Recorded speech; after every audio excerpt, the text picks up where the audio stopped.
આમોદ પોલીસે મંદબુદ્ધિ બાળકને શોધી કાઢી પરિવાર સાથે સુખદ મિલન કરાવ્યું. Amod police sub inspector Rajendrasinh Aswar, Vijaybhai Danabhai તથા ડ્રાઈવર કિરીટસિંહ ચંદ્રસિંહ નાઇટ પેટ્રોલિંગમાં હતા.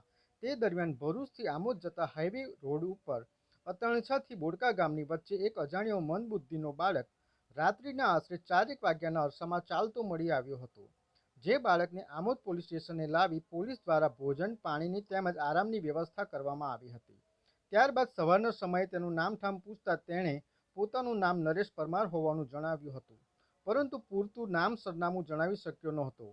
જેથી સદર બાળકના વાલી વારસને શોધવા હ્યુમન ઇન્ટેલિજન્સ તથા સોશિયલ મીડિયા મારફતે પ્રસારિત કરીને સઘન પ્રયત્નો કરવામાં આવ્યા હતા.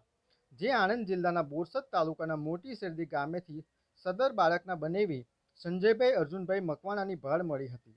જેથી બાળકના બનેવીને આમોદ પોલીસે સંપર્ક કરી સદર બાળકનો કબજો તેના બનેવી સંજયભાઈ અર્જુનભાઈ મકવાણાને સોંપી સુખદ મિલન કરાવવામાં આવ્યું હતું. મંદબુદ્ધિના બાળકને પરિવાર સાથે સુખદ મિલન કરાવવા માટે Amod police sub inspector Rajendrasinh Aswar તથા વિજયભાઈ દાનાભાઈ તથા કિરીટસિંહ ચંદ્રસિંહે ટીમ વર્કથી કામગીરી કરી હતી. VMP news, think positive.